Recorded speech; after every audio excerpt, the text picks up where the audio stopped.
Assalamualaikum warahmatullahi wabarakatuh, Bu Eti. Waalaikumsalam warahmatullahi wabarakatuh. Gimana kabarnya Bu hari ini? Alhamdulillah baik, dalam keadaan sehat. Walaupun hari ini terasa dingin karena hujan. Alhamdulillah. Ini saya Bu ada melaksanakan tugas modul 3.1 ya, modul tentang pengambil keputusan sebagai pemimpin. Di sini ulun ditugaskan wawancara kepala sekolah. Dan sebagai kepala sekolah ini ulun mewawancarai pian, ada sebagian yang ulun tanya-tanyakan ya Bu ya. Sebelumnya terima kasih ulun ucapkan atas waktu yang Ibu berikan dan mau Ibu meluangkan waktunya untuk saya wawancarai. Mungkin langsung aja Ibu ya, minta waktu. Bagaimana Ibu dapat mengidentifikasi kasus-kasus merupakan dilema etika atau bujukan moral? Ya, tentang dilema etika di setiap satuan pendidikan atau di setiap instansi itu pasti ada. Karena dilema etika itu adalah salah satu keputusan yang harus diambil, tapi dalam masalah itu semuanya dianggap benar. Nah, karena di satuan pendidikan ini ada contohnya di panggung 2 ini adalah tentang kedisiplinan siswa dan juga kedisiplinan guru. Tentang kedisiplinan siswa yang sering dialami di SD kita yaitu tentang disiplin memakai seragam sekolah. Disiplin memakai seragam sekolah itu sudah diterapkan oleh sekolahan dan itu merupakan salah satu kesepakatan kelas.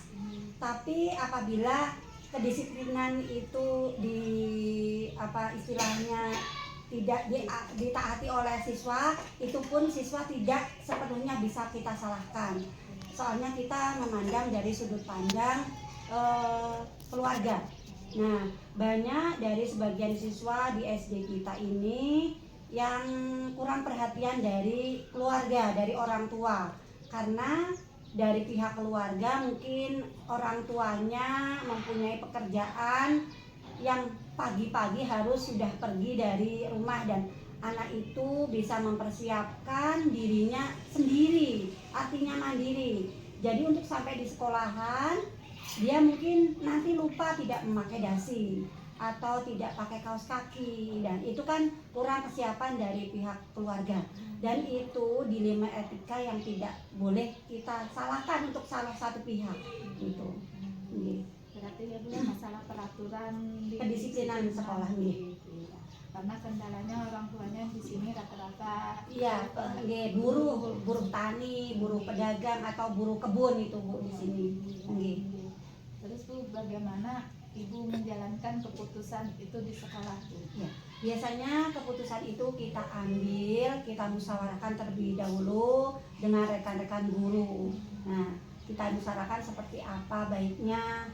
Tidak bisa kita mengambil satu keputusan yang kita ambil, karena kita juga mempunyai istilahnya toleransi lah. Tidak harus ini, karena itu mengenai dengan keluarga, perekonomian keluarga.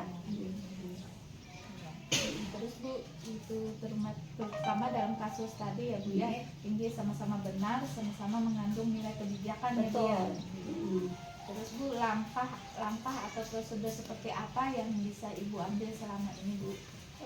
Itu yang pertama yang saya ambil, berpikir sejenak lah untuk mengambil keputusan itu, karena semuanya benar, tidak ada yang salah dan tidak ada yang menyalahi aturan, karena aturan itu dibikin oleh sekolah, bukan aturan yang baku yang harus kita jalankan. Kemudian kita mengumpulkan rekan-rekan guru yang ada di sekolah, kita mintai pendapatnya, dibikin rapat konsultasi lah dalam itu, kemudian memutuskan masalah tersebut secara bersama-sama. Artinya itu keputusan dari sekolah ya, musyawarahkan dengan guru dan warga sekolah, warga sekolah ya. Terus Bu, hal apa saja selama ini yang dianggap efektif dalam mengambil keputusan pada kasus-kasus dilema etika ini Bu? Untuk mengambil hal-hal selama ini yang dianggap efektif itu adalah mengambil keputusan yang hasilnya tidak terburu-buru. Jadinya kita mempertimbangkan mana yang baik dan mana yang jelek. Apa yang kita ambil harus harus seefektif mungkin. Jadi tidak merugikan salah satu pihak, tidak merugikan kita jadi guru, dan tidak merugikan juga dari orang tua atau paguyuban gitu. Nah, biasanya kan kita ambil juga keputusan itu dari komite.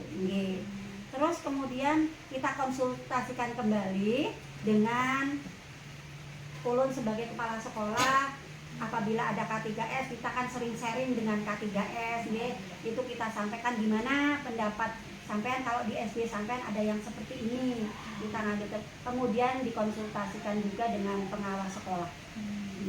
Ya, banyak juga dia berdebat gitu, mungkin kolaborasi dengan betul, sekolah-sekolah tidak berbagi pengalaman. Betul, dengan beberapa kepala sekolah yang dalam K3S kecamatan biasanya saya sharing itu.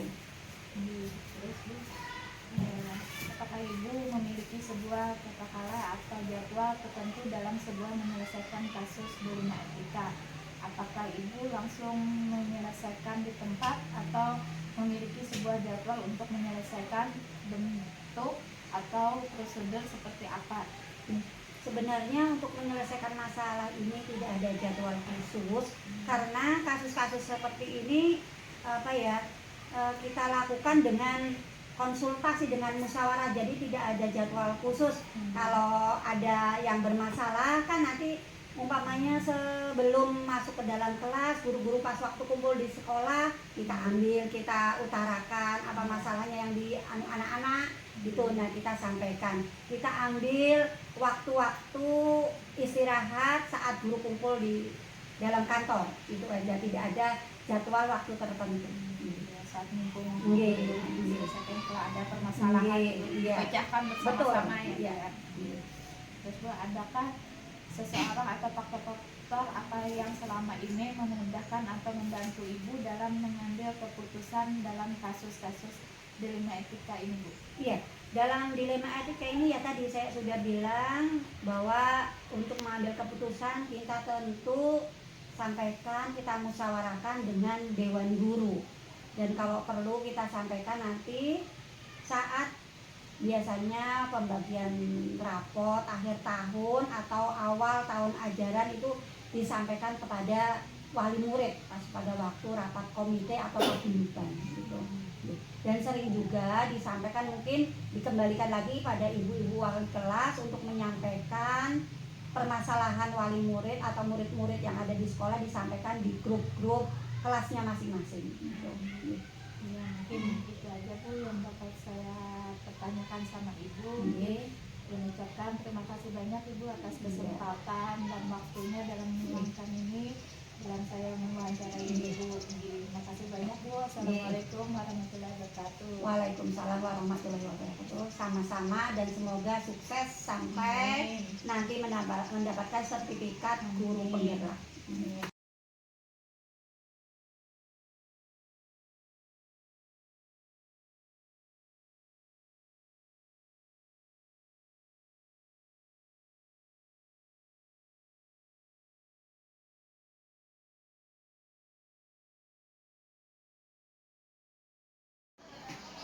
Assalamualaikum warahmatullahi wabarakatuh, Bu Isma. Waalaikumsalam Ibu Lila, kabarnya? Alhamdulillah baik. Kabar Ibu gimana Bu? Alhamdulillah baik. Alhamdulillah. Di sini saya calon guru penggerak angkatan 10 Bu, ditugaskan dalam modul 3.1 yaitu tentang pengambilan keputusan berbasis nilai-nilai kebijakan sebagai pemimpin dalam tugas demokrasi kontekstual. Di sini saya ucapkan terima kasih banyak Bu Isma atas meluangkan waktunya di sini dan kesempatannya saya untuk wawancara Ibu sebagai kepala sekolah PTD TK Negeri Pembina Jawang ya. Di sini kita sharing-sharing aja ya mungkin langsung aja ya dia untuk mempersingkat waktunya ya dia. Di sini yang ingin saya pertanyakan ya dia, selama ini bagaimana Ibu dapat mengidentifikasikan kasus-kasus yang merupakan dilema etika atau rujukan moral? Ya, selama ini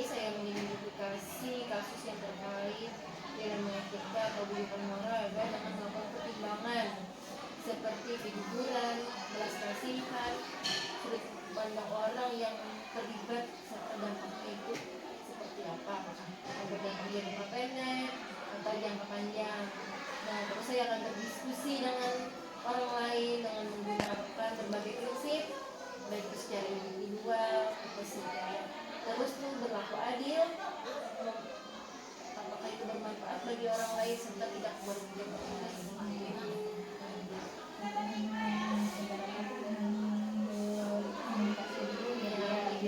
Identifikasi kasus itu apa dulu sebelum lebih jauh mempertanyakannya gitu ya, cari informasi.